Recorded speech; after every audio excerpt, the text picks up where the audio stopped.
Con nosotros, un fuerte aplauso a Danni.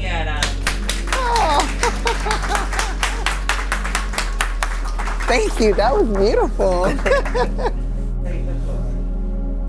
Hi, everyone. I'm so glad to be here with you today. As mentioned before, my name is Danni, also known as Amapoundcake. You can call me Danni or you can call me Poundcake. It's up to you. We're all family here. I'm from a little small town called Sanford, Florida. It's outside of Orlando if you've ever been to Disney. So today's workshop is going to be about self-care is political. I do it in this presentation because we all are connected, and I believe that when we share our stories, we help heal each other. And so I'm gonna ask you all today to share some of your stories. This presentation is very interactive.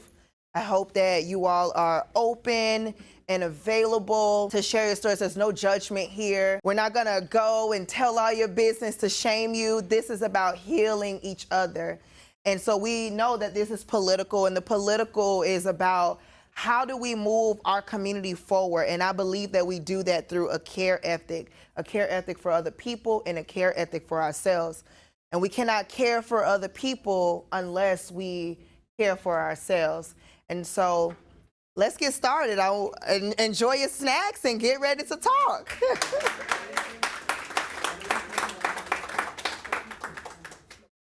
So as mentioned, I'm a body image coach, and I'll go through this very briefly. A body image coach is someone who helps people who are struggling with their body image, but not just struggling in the traditional sense. Someone who doesn't want to make people who don't want to make their body image the center of their lives. We help those folks live in their bodies and just be, It's already hard enough with so much social pressures to look a certain way, to walk a certain way, to have small lips or big lips or wide nose or small nose.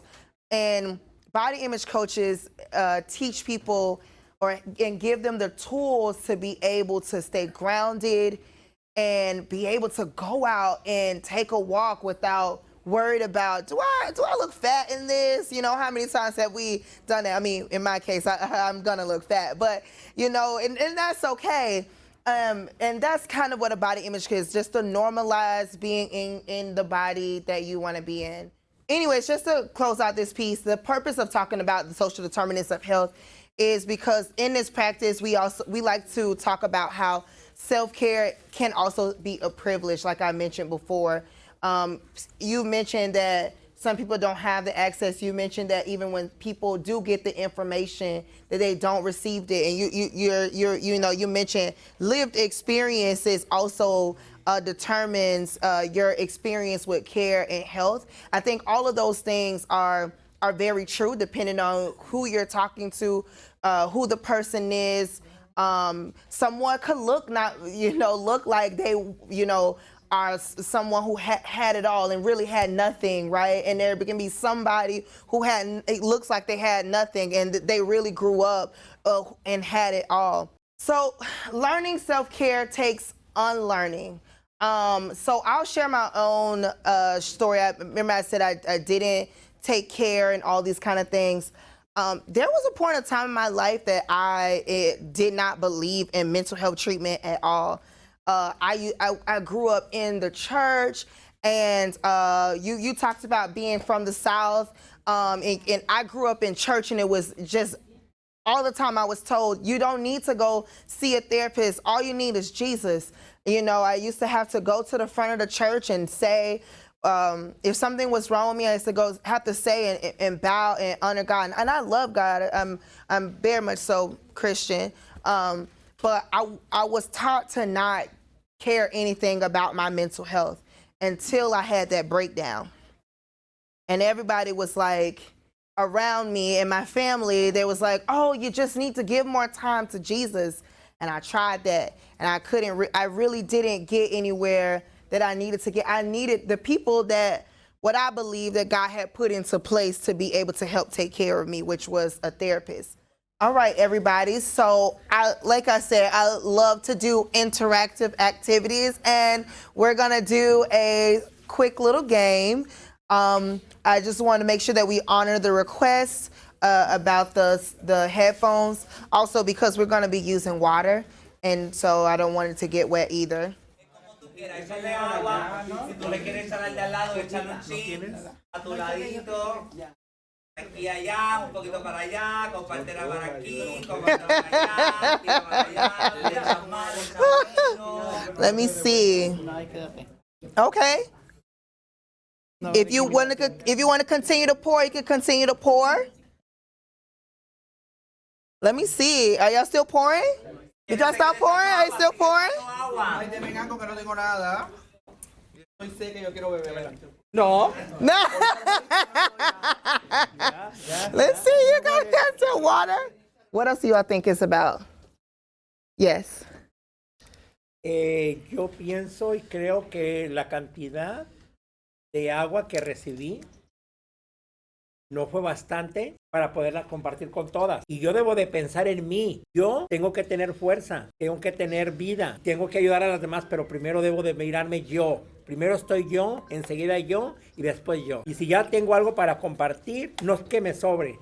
Lo tengo que dar de corazón, pero si no me nace de corazón, no se lo voy a dar a ella, porque es poco lo que tengo. Did you give some? No. Tacaña. Why not? Porque la cantidad que tengo no me alcanza para compartir con alguien. Siento que es para mí y debo de pensar primero en mí, después en mí y enseguida en mí. Yo soy la importante, la verdad. Porque creo y pienso de que debo de seguir adelante. Y si no tengo, ¿cómo le voy a compartir si ya no tengo? Who agrees with that? Nobody. Okay. No one agrees with it. Can you I'm gonna let you share, but I want to get someone different, and I'm gonna let you go. Okay. Tell me why you don't agree. Because, porque sé de que si yo doy algo un poquito o mucho, yo voy a recibir más de Dios. Okay. Thank you for sharing. What about you? Cuando comparten contigo, tú tienes que aprender a compartir y quedarte sin nada. Lo que tú generas es lo que se te devuelve en la vida. Let me ask you both a question. What if you have nothing to give? Yo sé que cuando no he pedido a otra persona porque sé que aquella persona tiene necesidad y le doy. Y no solo la material se da, puedes ayudar desde tu sentimiento, tu manera de actuar. No todo depende materialmente en la vida. Out of a little piece of bread, Jesus gave 12 disciples to eat a little piece of bread, and they were. If Jesus can do it like that, also we can do it. Can you share? Sí. Yo casi la compartí toda, me quedé con un poquito nada más. I want to say really quickly that she had the most water. Because this context is really important. Okay, go ahead. I'm sorry. Okay, me quedé con un poquito. Como dijeron, en la unión está la fuerza. Lo que siembres, eso vas a cosechar. Okay? Entonces, si todas somos unidas, como repito, yo me quedé con un poquito, casi la compartí toda. Siempre he dicho, en la unión está la fuerza entre todos.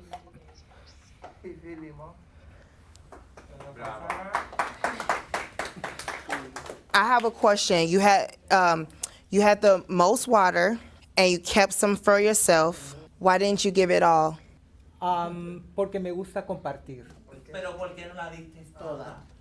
Porque me quedé con un poquitito. ¿Por qué te quedaste con ella? Me quedé con ella porque también yo necesito, o sea, un poco. ¿Sí? Como todos necesitamos, también necesito yo un poco. Does anyone disagree with that? Do people, does anyone in the room believe that it's selfish to keep a little bit for yourself? No. Struggling here. Charity begins at home. Charity begins at home. Can you tell me more? Well, Thank you. you have to have something for yourself, as share, plus, and you are more rich in giving than you know. I love that. So this was really good. Actually, a lot of cool things came out of this. For the people who don't have water in their cup, what I believe is you have nothing to give. This oftentimes happens. People feel burnt out. It's not just about monetary, it's also about energy. If you give, this water can also symbolize your time. A lot of us who do a lot of things help a lot of people because we care, because we want to see our people be well and thrive. Oftentimes we're trying to give from nothing. And we're burnt out, and no one's, well, not no one, but sometimes we're not getting poured into in the times that we need. And so I'm gonna stand on the fact that self-care is not selfish. That does not mean that you cannot give. That does not mean that you can't share. I love the example of bread. It does not mean that if you have a piece of bread, you cannot break it and give to someone. But if I'm hungry and you're hungry, where do we get food if we're dependent on each other in community? And so this example was not for us to take home a practice of not sharing. This activity was for us to to understand that it's okay to leave something for yourself. You are worthy of having things. You are worthy of having care. You are worthy of having love. You are worthy of quality time. You are worthy of rest. I believe in what's more important is life and also health, and to be healthy.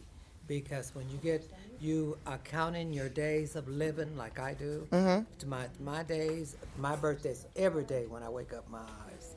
And I treasures that with God. And it's also good to have things, but materialistic things are not going to keep you alive. You understand? And life is more precious, and to be healthy and have wonderful friends always. I love That's all that. matters. Yes. And so the point of the exercise is for us to understand that if you do not have anything, and especially if you're not in a community that has a love ethic, that has a care ethic, you cannot practice self-care in that way. And it goes back to the things where I was talking about. Self-care is a privilege. It is a privilege to be in community with people who love you, because not everyone has that. You don't have to believe them. You can start off with 3 things. Just 3 things, and get up in the morning, every morning, and say those things. It could be, I'm intelligent. I deserve to be here. I am a great leader. I'm powerful. I can do the things that I dream of. I like my nose. I like my knees. I like my eyes. Even if you don't like them yet, just start somewhere with some type of practice of giving yourself fuel that you need to feel good about yourself. I was gonna give some self-care tips. This is me eating food that just really doesn't have good seasoning. It's vegan bacon. But I'm on this journey of teaching myself how to cook. Don't shame me. But here's some self-care tips. Take a nap, read a book, put your phone on silent. Also, not just put your phone on silent. We're addicted to scrolling. All of us are gonna have that text neck because we're always in the phone. Take a moment to shut down the apps. Get off Facebook, Instagram, TikTok, even WhatsApp. Shut it down and give yourself some moments of silence.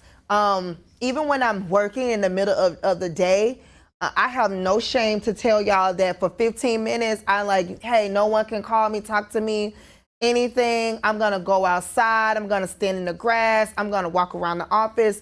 I do take silent moments for myself. Call someone in your support system.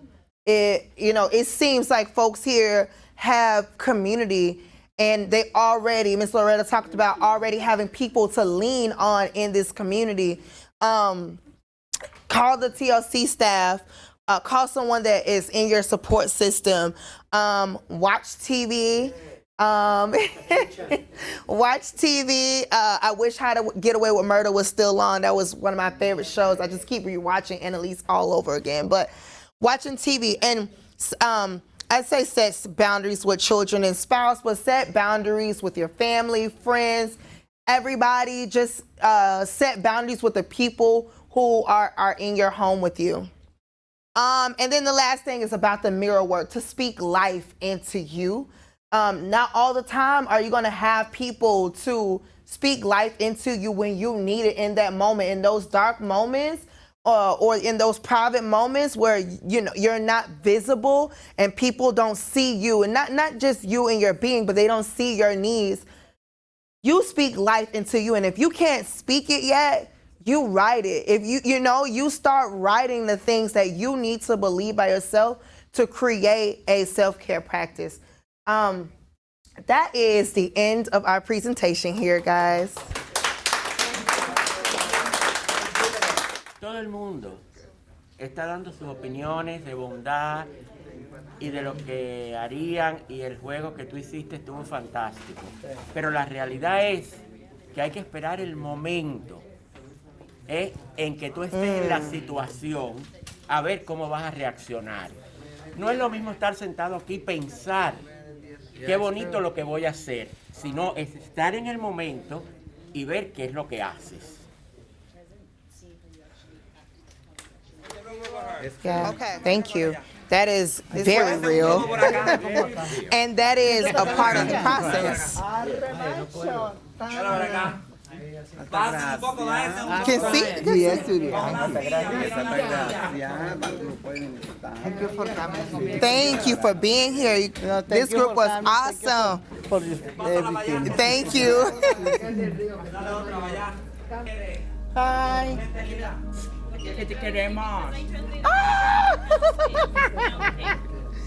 That filter is cute.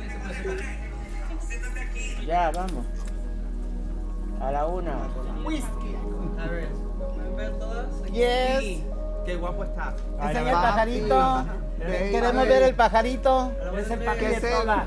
Tú. Charlie, baby, Charlie. Cheese.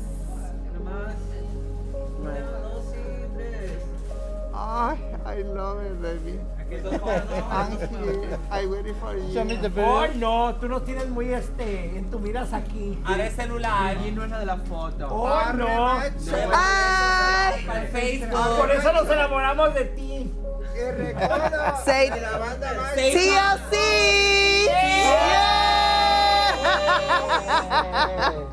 Todos haciendo mímicas. Yay! Thank you for being here. Thank you. Thank you. Thank you. Ah! You okay? I'm so sorry. Mami. Oh, Nice meeting thank you for being so vulnerable. Thank you. I appreciate you. Oh, yes. That's my sister. Okay. Thank you for everything.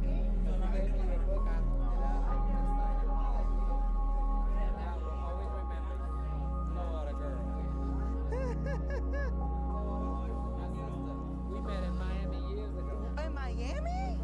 And y'all came here together? Wow. 1968?